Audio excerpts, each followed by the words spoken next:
make-believe friends. If we believe in many, many things, we may be living in a land of make-believe. John Tzortzis. Look at these friends. Aren't they having a good time? Yeah, oh yeah, look at this. I'm on the phone. Yeah. Friends are great. Tzortzis. All beliefs generate feelings and emotions. I've recently discovered each friend of mine has a purpose to fill for my story, whatever I choose to believe to be true.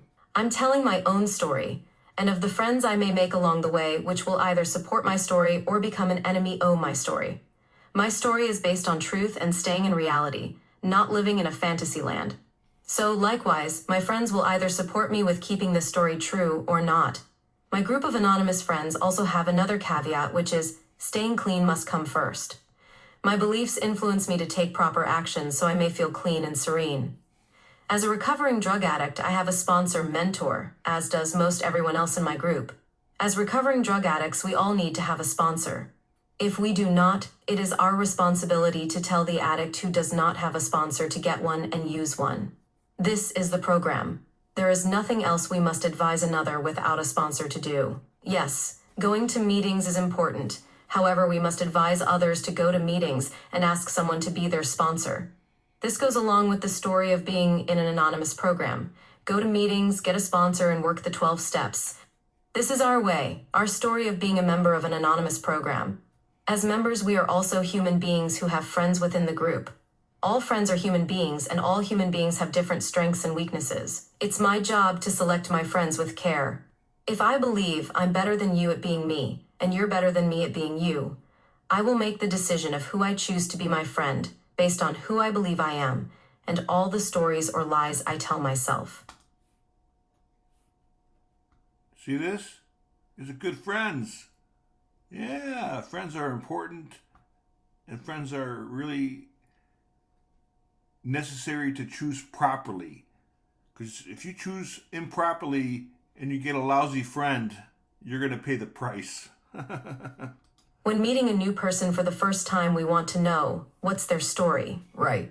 Of course, because their story will determine if they are more likely to be a friend or foe. When making friends, I do it like I did when I was a child, with discernment and always on the lookout for deception. For me, there is no other way. After all, I am better than you at being me, right? So I must be vigilant, because once one becomes a friend of mine, one may gain more influence over me. People tell themselves many different stories in their head, self-talk and such. Our stories can be very powerful. The stories we tell ourselves will most likely determine our actions. For me, a good friend helps me to understand if the stories I tell myself are based in truth and reality. I also realize some of my friends may not value truth and reality the same way I do. If everyone is considered a friend and I do not set boundaries for myself, then I may be inviting peril to easily walk into my life as a friend who eventually may wreak havoc. For me, the choosing of friends is done for a specific purpose.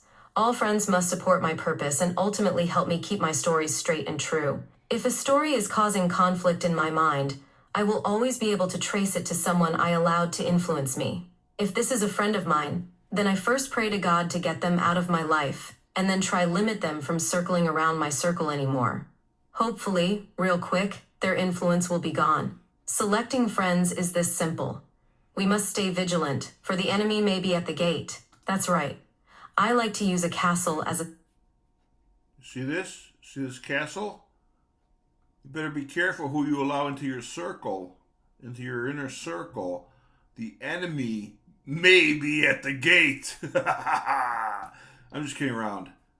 As a symbol for me, myself, Not and really, I. though. My friends and acquaintances are castles as well. Most castles have drawbridges. If I let down the drawbridge and allow just anyone to come in, it could spell disaster for my kingdom.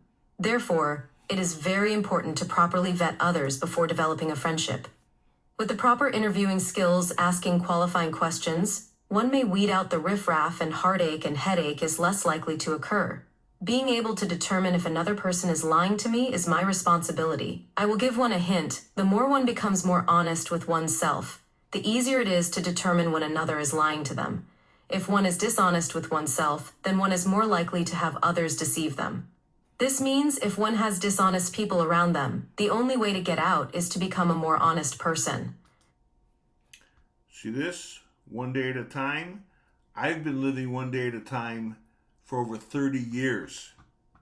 If you haven't tried it, check it out. Person. This may take a long time. That's why in our anonymous program we say one day at a time. Doing a proper moral inventory helps tremendously. First, one needs to try to stop lying to oneself, then stop lying to others. To do this is simple. First, be more honest with oneself, then be more honest to others. Next, ask a power greater than oneself for guidance. One may do this by looking within. Yes, I'm talking about simple prayer and meditation. Most people do not realize how much damage they do to themselves when they lie to themselves as well as to others. Has one ever considered that lying may be the direct cause of all of one's pain and suffering? Lying just may be the direct cause of suffering in the world.